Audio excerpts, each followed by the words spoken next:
केदारनाथ जाने का सपना बहुत लोग देखते हैं। तैयारी पूरी होती है, योजना बनती है, टिकट बुक हो जाती है, लेकिन फिर कुछ ऐसा होता है कि कुछ लोग बीच रास्ते से ही लौट जाते हैं।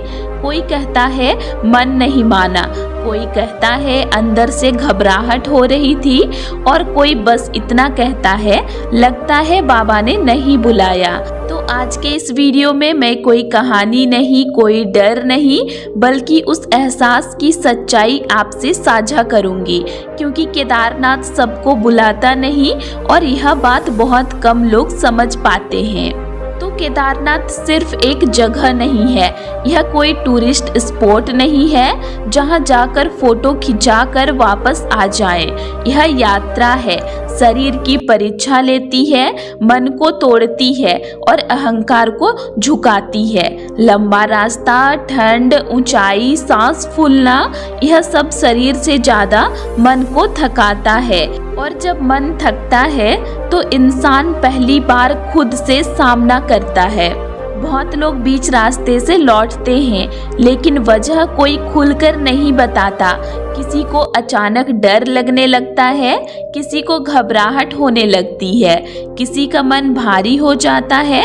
असल में यह कोई बीमारी नहीं, यह कमजोरी नहीं, यह वह पल होता है जब मन पूछता है क्या तुम सच में यह यात्रा करने आए हो या बस किसी को दिखाने।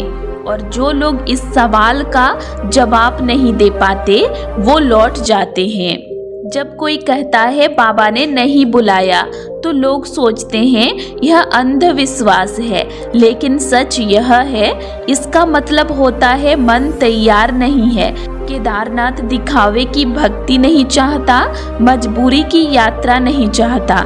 यह जगह मन की सच्चाई देखती है, और जब मन अंदर से जुड़ा न हो तो रास्ता अपने आप बंद महसूस होने लगता है।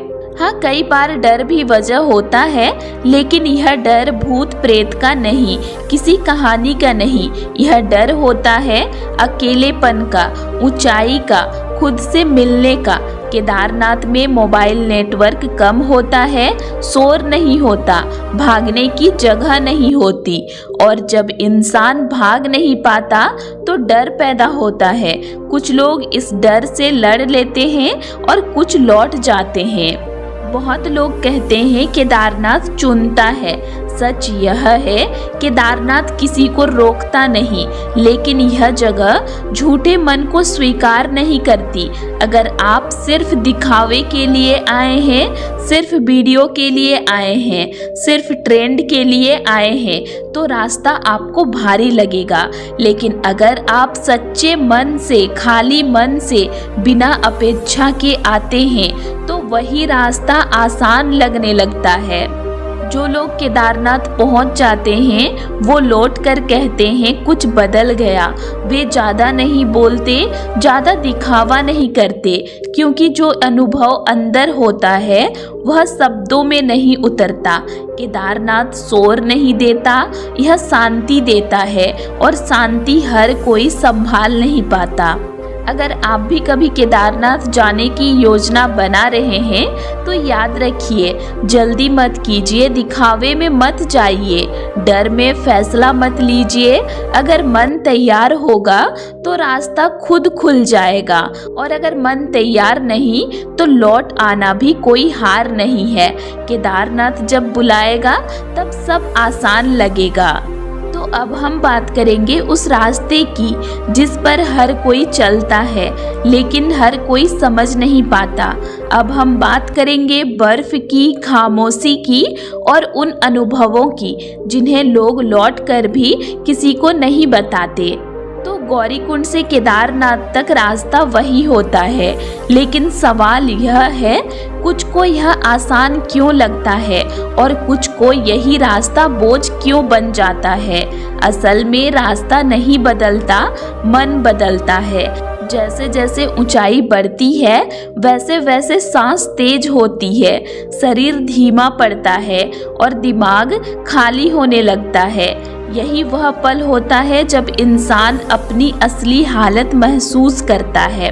जब रास्ते में हल्की हल्की बर्फ दिखने लगती है तो ज़्यादातर लोग खामोश हो जाते हैं। बर्फ ठंडी होती है, सफ़ेद होती है और बहुत शांत होती है, लेकिन यही शांति डरा देती है, क्योंकि यह शांति आपके अंदर की आवाज़ तेज कर देती है और हर इंसान अपनी आवाज़ सुनने के लिए तैयार नहीं होता। बर्फ पर चलना फिसलन भरा होता है। हर कदम से पहले सोचना पड़ता है पैर कहाँ रखे, संतुलन कैसे बनाएं। ठीक वैसे ही जैसे जिंदगी में होता है। केदारनाथ का रास्ता आपको सिखाता है जल्दबाजी मत करो, दूसरों को देखकर मत चलो, अपना संतुलन खुद बनाओ। और जो लोग यह नहीं कर पाते उनका मन घबराने लगता है।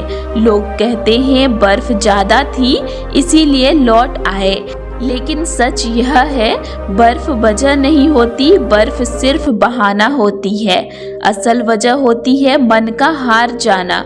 बर्फ तो हर साल पड़ती है, लेकिन हर साल लाखों लोग पहुंचते भी हैं।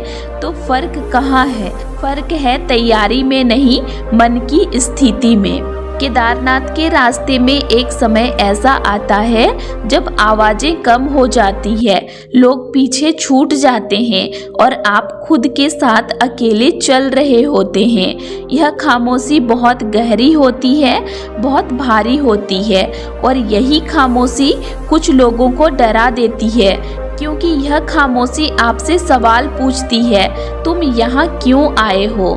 कई लोग रास्ते में अचानक चुप हो जाते हैं, ना बात, ना फोटो, ना वीडियो। ऐसा क्यों? क्योंकि जब मन कुछ बड़ा महसूस करता है तो शब्द अपने आप खत्म हो जाते हैं। यह डर नहीं होता, यह सम्मान होता है और यही सम्मान केदारनाथ सिखाता है। हाँ, केदारनाथ सिर्फ बुलाता नहीं, यह लौटाना भी सिखाता है। अगर मन कहे आज नहीं तो लौट आना कमजोरी नहीं, अपमान नहीं, हार नहीं, यह समझदारी होती है।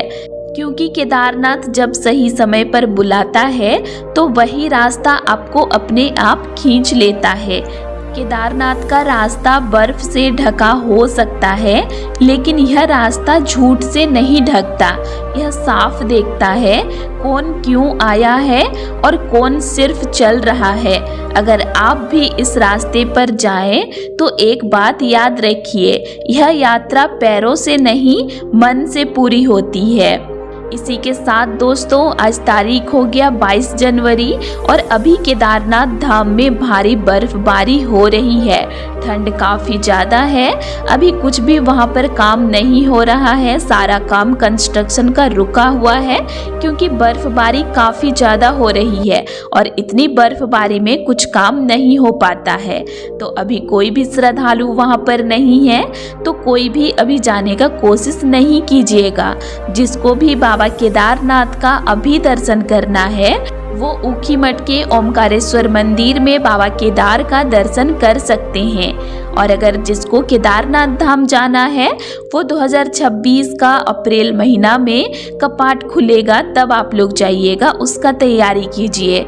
अभी जाने का कोशिश बिल्कुल भी नहीं कीजिए। तो दोस्तों आज के लिए इतना ही और आप लोगों को मेरा आज का इन्फॉर्मेशन कैसे लगा ये मुझे कमेंट करके ज़रूर बताइएगा। और वीडियो अच्छा लगा तो वीडियो को लाइक कीजिएगा और साथ ही चैनल को सब्सक्राइब भी ज़रूर कर लीजिएगा। और अगर आप लोगों को केदारनाथ धाम से रिलेटेड और भी वीडियोस देखने हैं तो मेरे चैनल में अपलोड हैं, आप उनको भी देख सकते हैं। तो चलिए फिर मिलते हैं एक नई वीडियो के साथ। Thanks for watching.